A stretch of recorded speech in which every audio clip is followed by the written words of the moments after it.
Good morning. This is Kelley Hobart from Alpaca Direct, and I'm here on Technique Tuesday, and I have been doing this. It's kind of a large swatch that I'm doing, but it is called the Ukraine snood, and I don't know why it's called a snood. The designer is Russian, and maybe it's a translation error or something, because a snood is usually a hood you put over your head. I don't know, but is that pretty? This is one of the people who actually knit the project, and I thought that was really nice so you could see it. And it involves center double decreases right down the, here's my extra large swatch that I have, and you can see right down the center these are centered double decreases, and then all these little sections, they call them leaves, and they are done using German short rows. And the yarn that I'm using is, I think this one was Blue Sky Royal Alpaca, and this one is Zauberball Crazy. And so I was having fun doing this project. Of course, you can see, now look in this picture, see how the things are striped? Okay, look at mine. Do you see how it's a solid color? That's what the pattern shows you to do. But she tells you right in the very beginning, make sure you read the whole pattern before you start it. So I'm here to tell you it might be a good idea to read and understand the whole pattern before you start knitting. Oh, and also on my edges here, you can see my edges.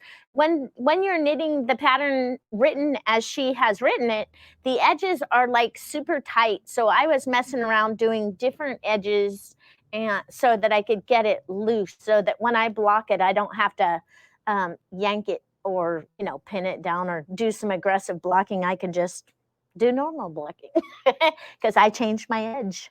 But I do like the way hers is. If you look on hers, it's knitting all the way to the edge. It's not wholly at all. Where you can see this one's a little more drafty. Also, my sample is knit using a needle that's one size larger too.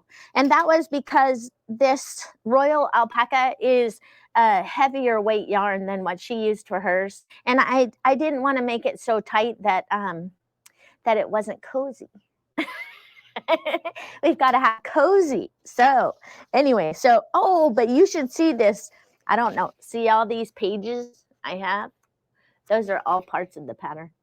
So you need to have a lot of yarn. Oh, that was another thing. I just want to use these two balls of yarn and use as much as I can. So I might be changing my pattern when I actually start really knitting it, so that I can have it more like just two skeins. I don't want it too huge, because if it's too big, I'm too small. It'll drag on the ground as I'm walking, and that's all I need. One more thing to catch on something. That would be bad. So I'll show you my favorite way of doing short rows, and that is German short rows. You guys know me. If you've seen me do any of my work, I love doing German short rows, and let me show you why. It is so easy. You're going to love this. So at first I have to show you in her leaf patterns. So what I mean by the leaf is when you're doing these little patterns in here, she calls those leaves. And if you look in here, she has written the pattern like this. And you see I started writing right side, wrong side, right side, wrong side. And then I realized that sometimes the leaf motif starts on the right side of the work, and sometimes the leaf motif starts on the wrong side of the work. So that didn't do me any good at all. So then I came up with this ingenious little thing here. I just wrote it down on my yellow pad of paper. And what this is, oh, sorry, Madeline, I didn't mean to kick that. Sorry, that was my foot. I accidentally bumped poor Madeline. My husband, Jim, is out of town, and Madeline is kind enough to help us out today. So all of you give her a 2 thumbs up, because she's doing a great job for us. So on my leaf pattern here, it says, so when I do the short rows and they start on the right side, then this is the list of them. So you can see that I put my numbers on vertically instead of having them horizontally. This is really hard to keep track of, because it's like you got to go like this and like this and then like this, and then you do it and you go, oh, well, where are you going to put your check marks? Right next to the knit? You know what I'm saying? If you're doing it 20 or 30 or 40 times, there's going to be no room in there. So then even mine, I should have spread mine out more. So this was for the starting on the right side of the work, and this was starting on the wrong side of the work. And then I just simply do this. So I know that I was done here because I have 2, 2, 2, and then a 1. So I'm just going to grab my little sample that I did here so that I can show you how easy it is to do German short rows. And let me just see here. So let me get my needles. So I should be on the wrong side of my work, and I am because my tail's on the right side if I was over there for the long tail cast on. And so when you do a German short row, all you simply do is, this is the stitch that I'm going to do the short row to. You just flip it from the left hand needle over to the right hand needle, and you see my working yarn is going to go right up and over the top. And you do that whether it's a knit side or a purl side. On the right side of the knit stitch or a purl stitch, you do the same exact thing. You transfer that stitch needle tip to needle tip and put the working yarn right over the top of the needle, and see how it forms that little V. So then I know on here, this next one is on my wrong side row, and I'm on the wrong side row, and I'm going to be actually knitting 12 stitches instead of 11, because that 12th stitch is going to be my next short row. So you would put that working yarn right over the top and just snug it up. You want that first stitch to be kind of tight, and you can easily see your short rows. You can see that strand of yarn goes right through the back and leaves a V where those two strands are attached to each other. So then I would go 1, 2, 3, 4, 5, 6, 7, 8, 9, 10, 11, and 12. That 12th stitch being my German short row, turn work. Transfer the stitch, needle tip to needle tip, and put that working yarn straight over the top.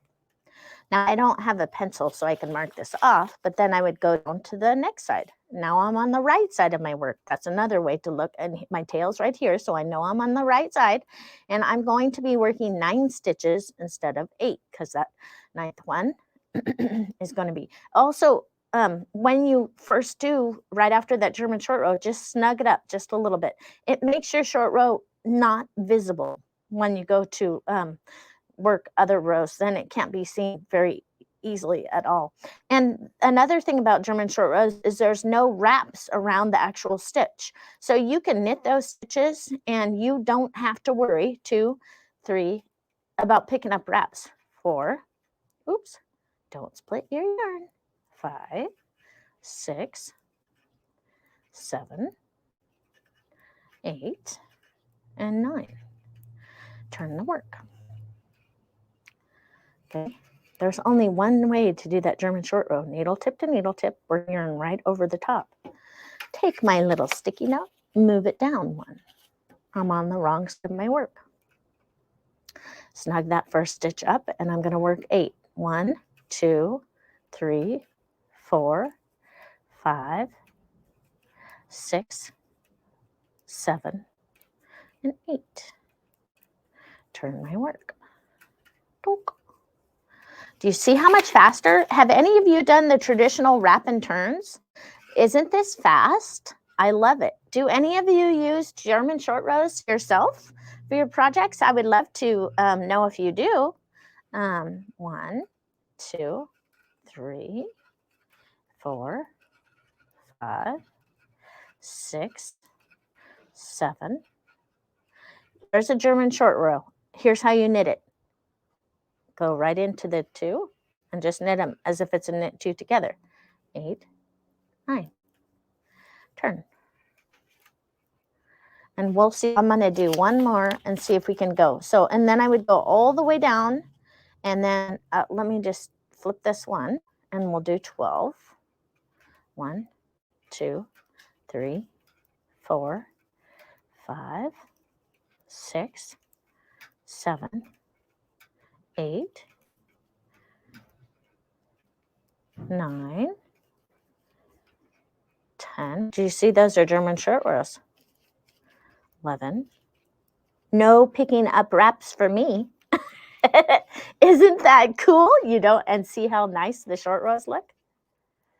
They look good. They're nice and clean.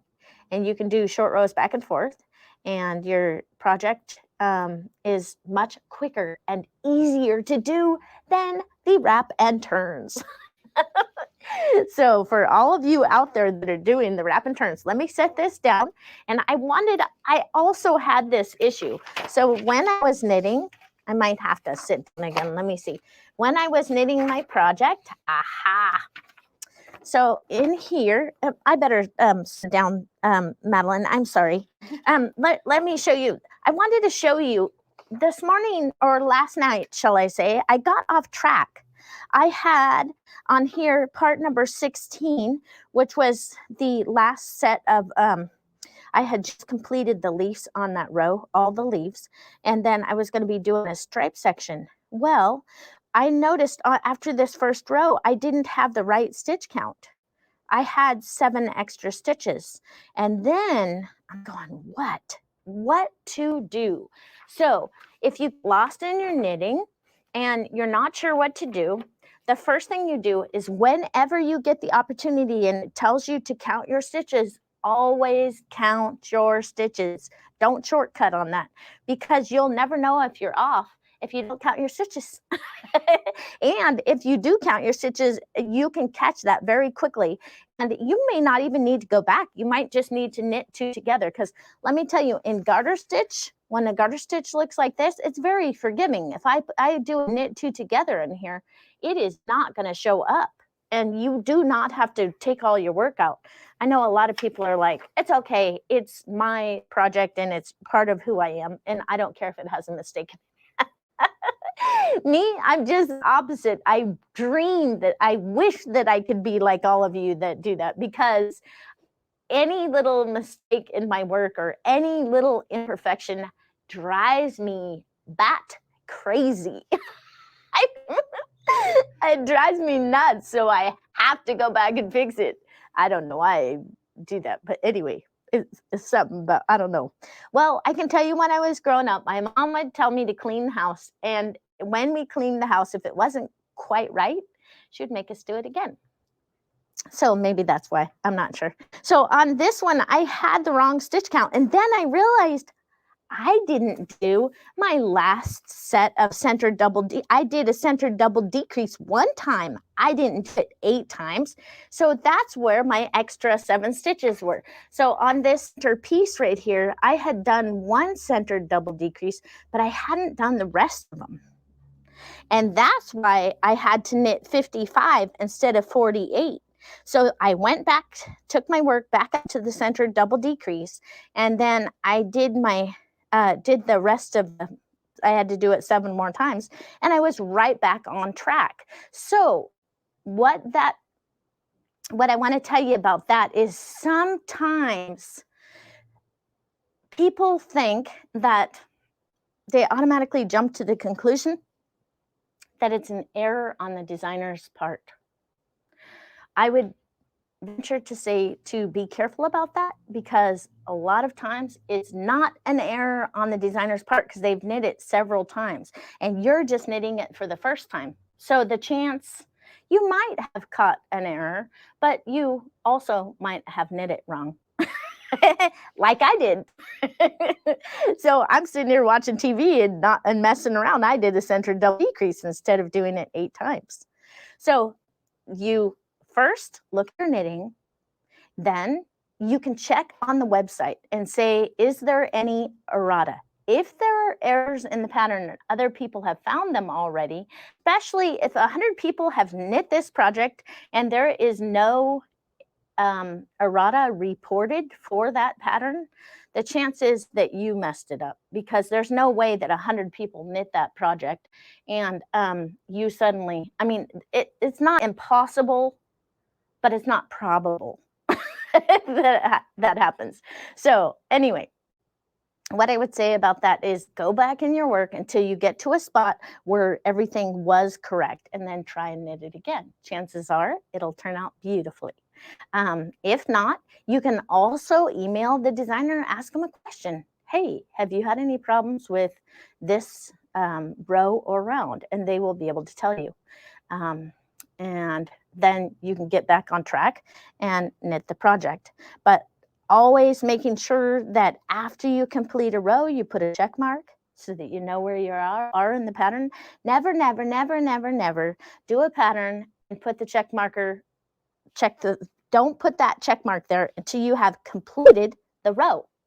Because what you will do is you'll put the check mark there, you'll start knitting the row, or maybe you haven't even started it, and the phone rings, and you have to go answer the phone.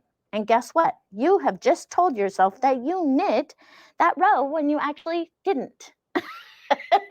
That can mess you up too. So don't forget that when you're working on your projects, the check mark goes after you complete the row or round. Let me tell you, you can just learn from all the 50 million errors that I have made because I learned the hard way. And that's what I do to help.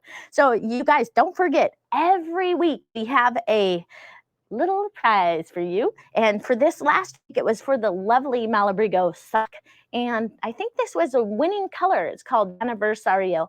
And if you haven't tried Malabrigo sock, it has bazillions of people have made socks out of this yarn, and I have too, and I love it. It's a great yarn. Very economically priced for a hand-painted yarn, and it is merino. Very nice. Machine washable. So I was thinking for this week, do you think that we could offer